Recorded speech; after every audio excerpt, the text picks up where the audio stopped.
aprovechando la experticia de Mansell en temas de epidemiología. Él es productor de cine y epidemiólogo. Mansell Martínez tiene un doctorado en Ciencias Sociales y Humanidades.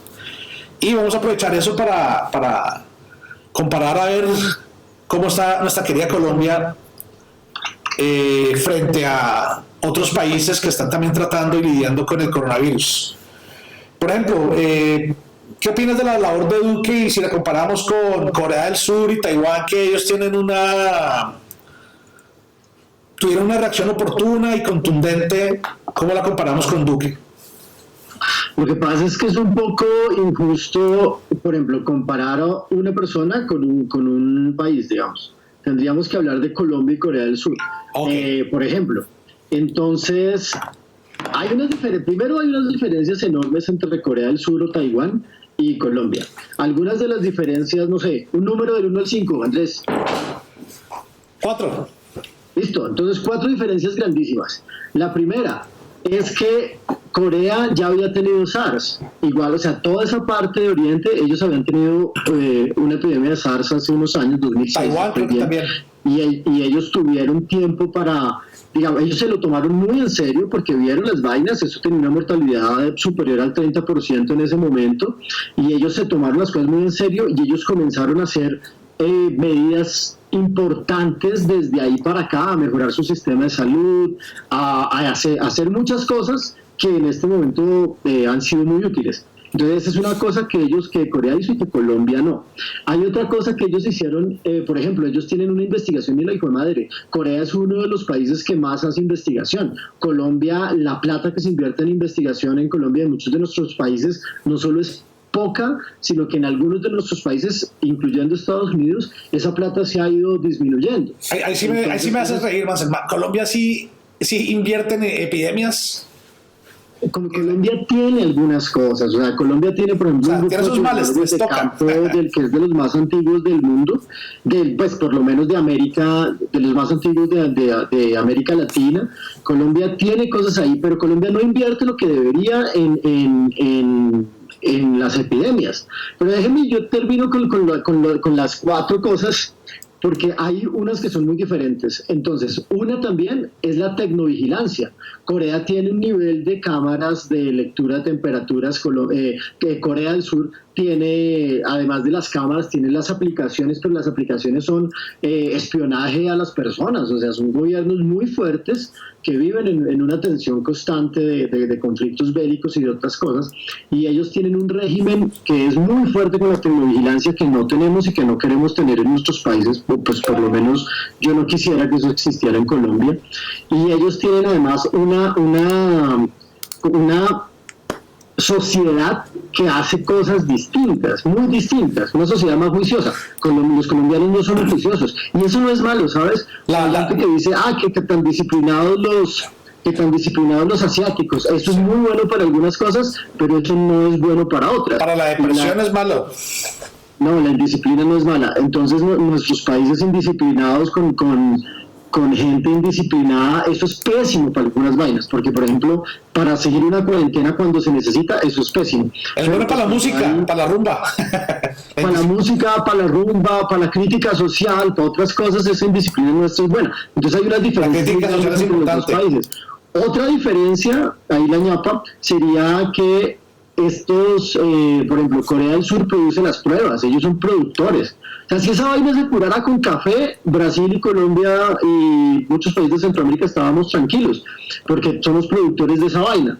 En cambio, no somos productores de pruebas. Esa es una cagada grande. Y eso hay que mejorarlo, hay que invertir en esto para que no nos cojan con los pantalones abajo como esta vez. Ya nos cogió. No, ya, pero ¿qué tal una enfermedad con un índice de mortalidad más alto? Pues sería 1000 veces peor, ¿no?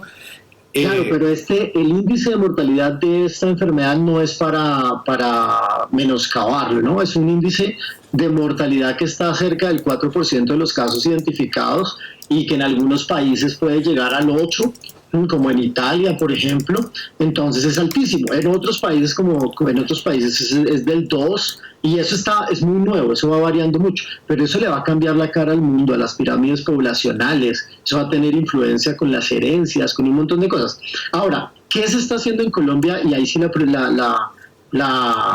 digamos, después de comparar Colombia con Corea del Sur, podemos hablar directamente de los gobiernos, que es algo que a Nerdopolitan le interesa mucho, y hablar directamente de Duque. Entonces yo creo que acá Duque tuvo una ventaja enorme, aunque él no hubiera querido, y es que hay otros gobernantes, aquí hay otras voces fuertes. Entonces, por ejemplo, la alcaldesa de Bogotá, es una voz fuerte en el país, pero otros alcaldes en otros lugares, como el alcalde de Cartagena también, ellos tomaron las medidas antes que el gobierno nacional. Ellos dijeron, ¿sabe qué? Por decreto, en mi ciudad, cerramos la ciudad. Y eso, por ejemplo, lo hizo la alcaldesa mayor de Bogotá en un momento en donde íbamos a tener puente, o sea, íbamos a tener un lunes festivo. Y en los lunes festivos los bogotanos salimos. Entonces iban a regar los fluidos por todo Colombia. Claro, porque aquí es donde más estaban llegando los vuelos de Italia, aquí y en Cartagena. Yo quiero resaltar lo que se hizo en Cartagena también. Sí. En Cartagena, que es la ciudad turística más importante de Colombia, y el alcalde decía antes que el gobierno nacional cerrar la ciudad.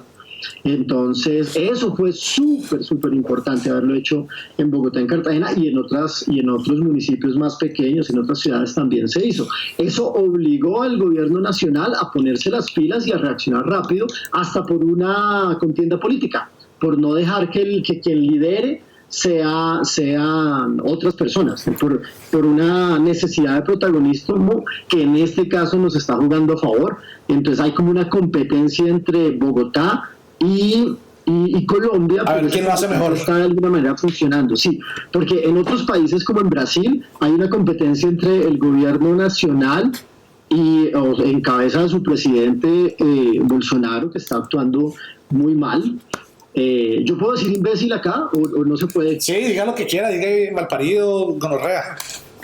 Bueno, entonces este presidente de Brasil se está comportando como un pésimo líder. Aquí lo vemos en la foto, no se sabe ni poner el tapabocas el hombre. No, pero es peor, porque él lo que hace es como difundir todo lo que no se necesita, o sea, decir que la gente salga, él mismo sale. Está muy mal decir que es una gripa pequeña, no haber cambiado el discurso, porque digamos que eso le pasó también al presidente Trump en Estados Unidos y le pasó también a AMLO en México. Y en Brasil no hay un peso, en Brasil, qué pena, Mansell, en Brasil no hay un peso, no hay una oposición, alguien que se lo oponga a Bolsonaro para que deje de chingar. Hay muchas fuerzas y hay muchos pesos. De hecho, en Brasil el ministro de Salud, de apellido Mendieta, si no estoy mal, él está haciendo dentro del gobierno nacional, él está más consciente y le está haciendo unos contrapesos. En Sao Paulo también se están haciendo contrapesos, y en realidad en todas partes en Brasil hay liderazgos fuertes que están haciendo contrapesos. Lo que pasa es que las proporciones de Brasil son otras, ¿no? Ese país gigante, y hay mucha gente, igual que en Estados Unidos, igual que en México, igual que en muchos otros lugares, que le sigue la corriente al gobernante de turno. Entonces sí hay unos contrapesos, pero no actuaron tan rápido como se venía. Ahora sí se le va a venir un problema desafortunadamente muy grande, y pues a todos, pero pues ves que las proporciones de Brasil eran para... Yo soy muy crítico con los de allá, mis amigos epidemiólogos de allá. A veces, pues tú hiciste tu doctorado allá, ¿no? Qué pena, tu doctorado lo hiciste en Brasil y por eso tienes... Yo hice... Tienes conocimiento sobre cómo funcionan las cosas en Brasil ahora, ¿no? Sí, mi doctorado fue la mitad en Colombia, la mitad en Brasil, y yo me quedé como investigador un tiempo en la Universidad de Brasilia, y pues tengo muchos amigos en salud allá, en el ministerio, en otros lugares, en Fiocruz, que es un instituto de investigación, y digamos que estoy como al día de lo que pasa en Colombia y en ¿Qué dicen ellos? ¿Es cierto? ¿Qué dicen ellos sobre Bolsonaro, que es testarudo, Sí, imbécil, pues unos dicen que es un imbécil, otros dicen que es un asesino, o sea que es que el nivel de irresponsabilidad es muy fuerte y que eso tiene repercusiones en la vida de las personas, y eso ya les va a traer una cantidad de muertos que hubieran podido evitarse. Sin embargo, sí es cierto que hay contrapesos en Brasil, y por ejemplo desde el sector salud hay mucha gente intentando hacerlo bien y logrando cosas importantes. Entonces, y en Colombia nosotros estamos haciendo unas cosas bien, pero creo que nos falta todavía mayor agresividad. Por ejemplo, en Colombia se están construyendo hospitales a un buen ritmo. Ustedes recuerdan Corferias, que es un sitio enorme de encuentros. Se habilitó como para recibir camas y enfermos, para atender 1.000 pacientes al día, algo así. Exactamente, se habilitó y se le están poniendo un montón de camas. Había unos hospitales que estaban intervenidos y que estaban cerrados, se están volviendo a abrir, y los planes están, o sea, la gente en el Ministerio de Salud está trabajando en esa parte de salud pública. Ahí vamos. Ahora, de todas maneras, Duque sí... Démosle palo a Duque, porque yo creo que ese man hay que criticar para que él escuche y mejore su gestión. Pero creo que no terminamos de hablar de la desinformación que existe por parte de los gobiernos. Y es que... Espera, Carlos, que ahí nos entraste un poco. Hablemos de Duque un momento, porque empezamos la pregunta con Duque. O sea, ya podemos hablar de la desinformación. Yo creo que para mí, Duque, con su aislamiento inteligente, a mí parece que eso no va a funcionar. Porque para que haya un aislamiento inteligente, primero que todo, o para bajar los niveles de afectación, hay que asegurarle a la gente un salario mínimo, hay que asegurarles a ellos que se puedan quedar en casa. El salario mínimo por 2 meses, que la gente no tenga que salir a la calle para nada. Eso sería maravilloso. Apoyo ahí a... yo lo nombraría a usted ministro de Economía Solidaria. Bien. O algo así. O sea, porque... No, yo estoy de acuerdo. Digamos, acá el problema de Duque son como las presiones financieras que a veces hacen que uno no tenga como prioridad la salud sino otras vainas. Y el sistema de salud colombiano se ha caracterizado porque no es un sistema de salud sino de aseguramiento, o sea, un negocio de las aseguradoras. Entonces ese es un problema. De hecho, en Colombia no hablamos de clínicas ni hospitales, sino de EPS, IPS, empresas prestadoras de servicios.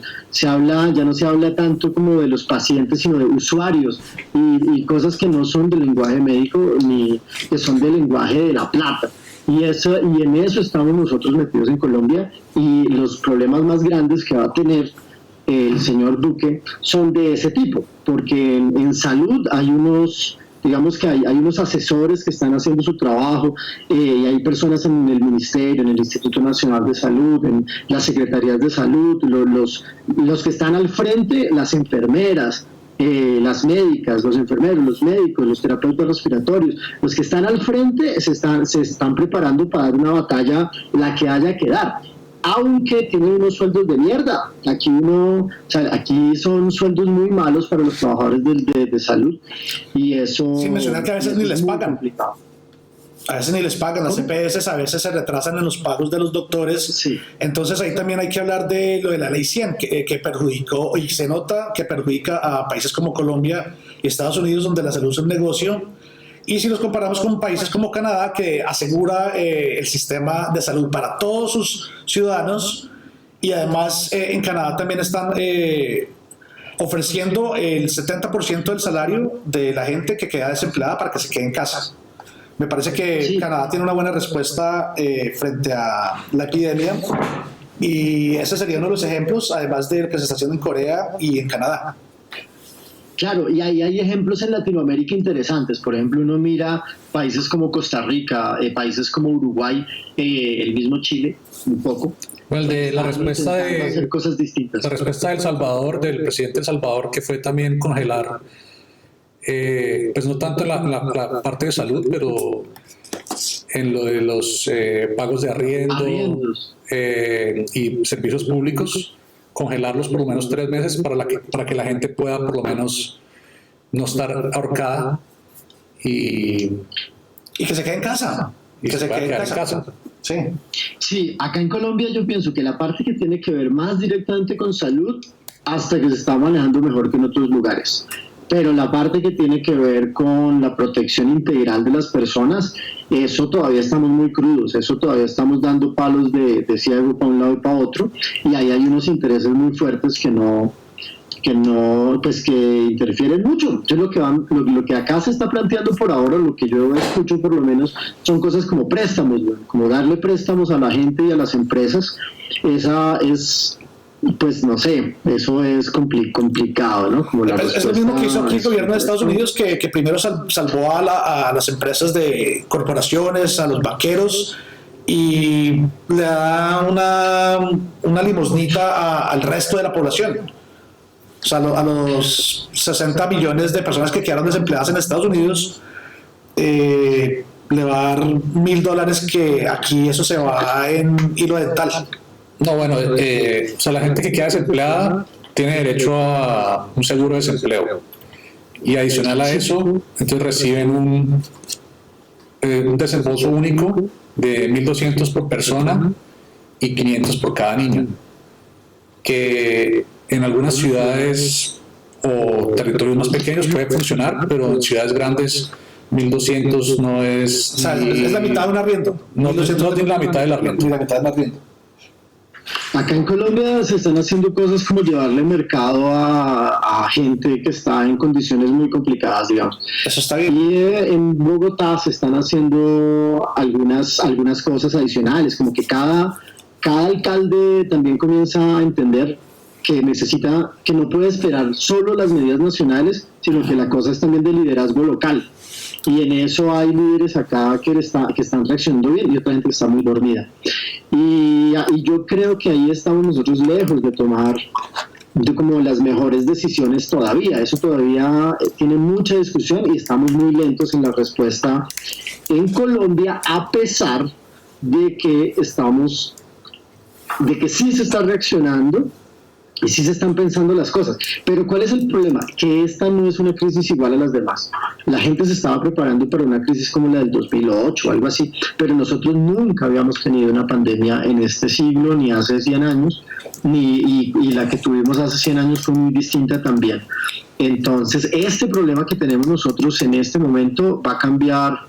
Tiene que cambiar la manera de tomar decisiones ante las crisis, y ahí vamos a ver realmente de qué están hechos los líderes. A mí me parece que Duque y el gobierno en este momento tienen una oportunidad para, igual que todos los líderes en toda la región, tienen una oportunidad para mostrar realmente quiénes son o quiénes quieren ser. Y pues vamos a ver si la aprovechan o no. A mí me encantaría coger al gobierno y darle mucho palo. Bueno, sin embargo, yo creo que es una pregunta que te quisiera hacer ahora. Yo por lo menos, digamos, si yo fuera presidente, entonces voy a hacerte esa misma pregunta a ti y a ver en qué estamos de acuerdo. Si yo fuera presidente, daría la orden de cuarentena, que la gente se quede en la casa, buscaría abriría un servicio de emergencia, que de pronto Trump, por ejemplo, en Estados Unidos, él puede hacer un acta de emergencia donde él hace unas órdenes donde la industria, por ejemplo, la industria de automóviles la puede destinar a hacer ventiladores. La industria de tejidos puede decirle, bueno, ustedes se dedican a hacer máscaras, y atender, como es un acta como de guerra, pero es una guerra contra el virus. Entonces vamos a destinar los trabajos de la industria y la mano de obra a solucionar los problemas del país. Vamos a bajarle los aranceles a los campesinos para que puedan suplir de comida, y para que motivarlos a trabajar en medio de la pandemia hay que bajarles los impuestos a los campesinos para que puedan trabajar. Y aprovechar y nacionalizar la salud, que todos los colombianos tengan derecho a salud sin las EPS, acabar con la ley 100. Ahora, ya que Mansell es experto en epidemiología, yo le pregunto, Mansell, usted es presidente de Estados Unidos, de Colombia. ¿Usted qué veía salir? Como primera medida, como presidente de esta nación, lo que yo haría sí o sí es volver a unas cosas locales. Por ejemplo, yo no sería dependiente, o sea, Colombia no tiene por qué ser dependiente alimentariamente de nadie. Entonces yo fortalecería obviamente como la independencia alimentaria, pero también la independencia en otros campos como la independencia en salud.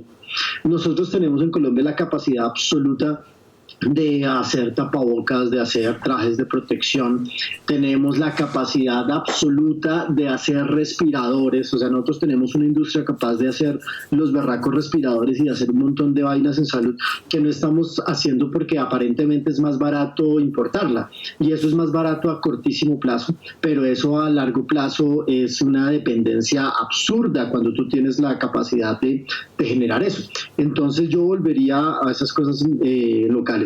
Yo haría un país médico, ¿sabes? Yo le daría unos apoyos grandes, enormes a todo lo que es sanitario y volvería una potencia sanitaria a Colombia. Colombia es un país que tiene la oportunidad de hacer y que ya hace algunas cosas, aunque tímidamente todavía, de turismo médico, por ejemplo.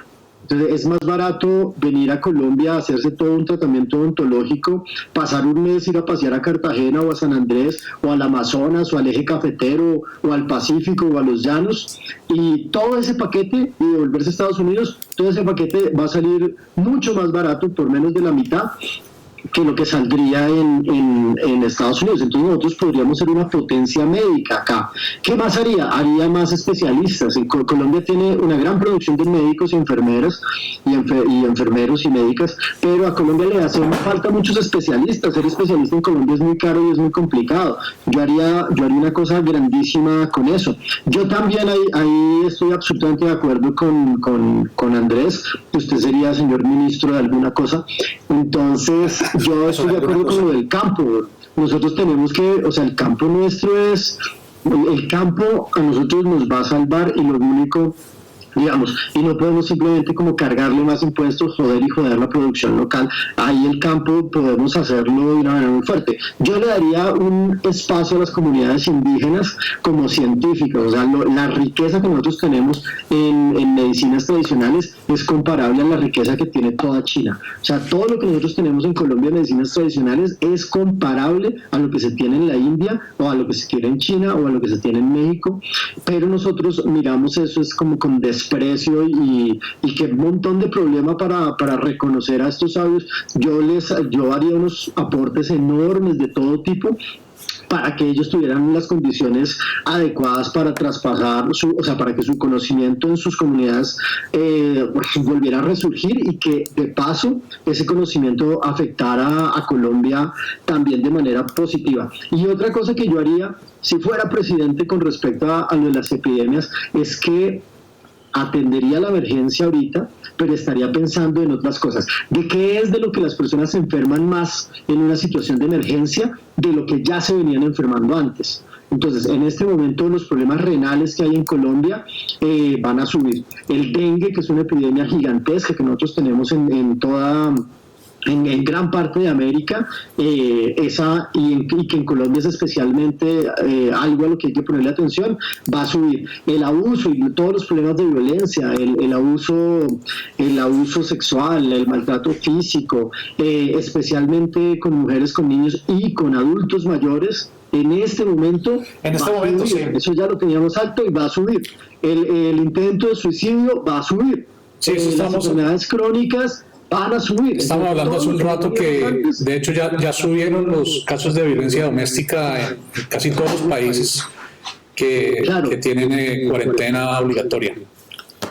Claro, y ahí por ejemplo hay un trabajo que han hecho colectivos y grupos de mujeres feministas y no feministas, o sea, las mujeres han hecho un trabajo importantísimo en visibilizar esas violencias contra la mujer y en reaccionar ante ellas, y es algo en lo que uno tiene que ser solidario, tiene que entender y tiene que acompañar y apoyar ese proceso. Pero hay violencias que están todavía muy calladas. Una de ellas es la violencia hacia los adultos mayores, que es grande en Colombia, y especialmente en algunos departamentos que están súper identificados. Entonces, nosotros en este momento estamos en un riesgo de que tenemos a los adultos mayores que no solo no pueden salir, no solo tienen riesgo de mayor riesgo de ser afectados de una manera más cruel por el COVID-19, sino que además están sufriendo mayores maltratos. Entonces, no, pues como presidente aquí habrá un montón de cosas que hacer.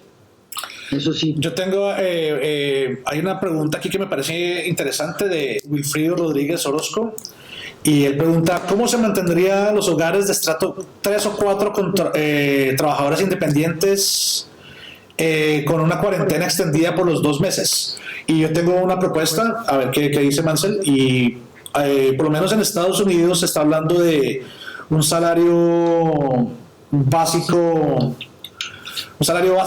universal para durante el tiempo del coronavirus. En Canadá ya se está haciendo. En Canadá todos los trabajadores, todos los hogares tienen un salario del 80% de lo que ganaban antes del trabajo. Y en España también ya empezó a funcionar desde ayer, si no estoy mal, ya empezó a funcionar el salario básico. Entonces yo creo que el gobierno pues se tiene que endeudar y mantener a la gente en sus casas y ofrecerle a la gente un salario mínimo a todos. A todos los hogares, sí. El salario mínimo para comprar la comida, para comprar los enseres, y así sea trabajador independiente, lo que sea, todo, el que trabaje vendiendo chicles en la esquina, no señor, usted quédese en su casa, va a recibir un salario mínimo y quédese en la casa mientras pasa la pandemia, ya después todo normal, vuelta al trabajo. Sí, es que creo que como la solución que han ofrecido en muchos países es o préstamos o micropréstamos, que básicamente uno va a salir más endeudado que cualquiera de acá. Sí, lo primero que le dan es plata a los bancos para que los bancos le presten. Entonces te va a salir más endeudado. Hay que tener, los gobiernos tienen que tener empatía, tienen que tener solidaridad con los trabajadores. ¿Cómo es que van a enriquecer a los banqueros dándoles plata a ellos para que nos presten?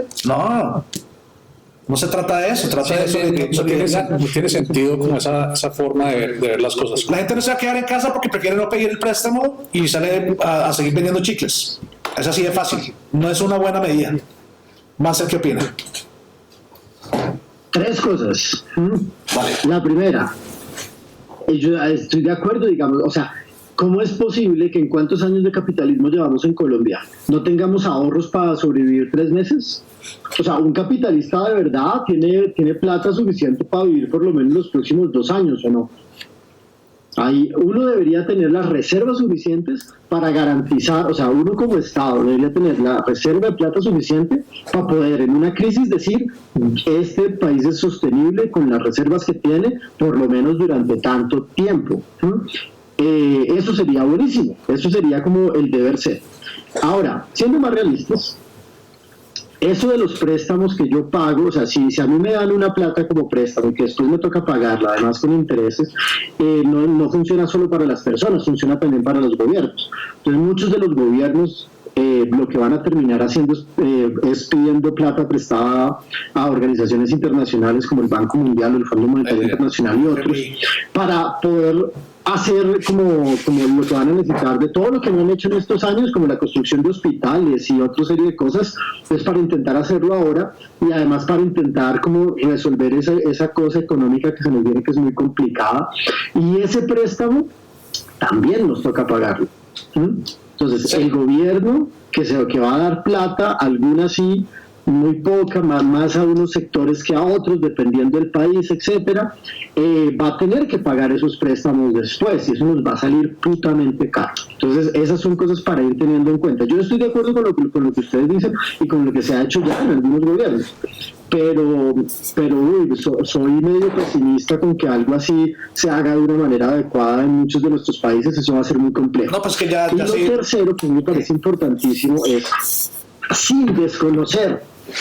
Lo tercero es que sin desconocer que el gobierno y los estados, deben atender esto como gobiernos y como estados, yo sí le quiero invitar a todo el mundo a que no nos confiemos solo en las acciones de los gobiernos y los estados. O sea, aquí a uno le toca encontrar formas o sea, ya estaba difícil antes de encontrar formas de uno sobrevivir y de tener una cosa importante, pero también, así como el Estado no guardó plata para esto, la suficiente, o a unos sí, otros no, También hay gente que no tiene ahorros de nada, o sea, han trabajado 40 años o hemos trabajado 30 años o lo que sea y no tenemos ahorros suficientes para sobrevivir 3 meses, pues ahí hay fallas también que tienen que comenzar a corregirse desde lo pequeño, desde lo individual y obviamente desde lo macroestructural de los estados y los gobiernos. Sí, pues me parece que no es tanto que el Estado tenga ahorrado, sino que como que ponga la cara y diga, listo, yo voy a responder por todos mis ciudadanos y me voy a endeudar yo como Estado para que ellos estén bien y seguros. Pero entonces uno no ve eso. Claro. A la larga, si la gente empieza a salir a la calle y empieza a buscar como trabajo informal, la epidemia se va a prolongar y se va a prolongar porque la gente va a estar ahí quebrando la cuarentena. Entonces, creo que la solución más efectiva es que la gente se quede en la casa y hagan una cuarentena así súper rigurosa, que todas las familias, todos los hogares, toda persona que tenga cédula reciba un salario mínimo para que se quede en casa. Si usted tiene cédula, salario mínimo, quédese en casa. Y ya. Eso estaría buenísimo, eso estaría maravilloso.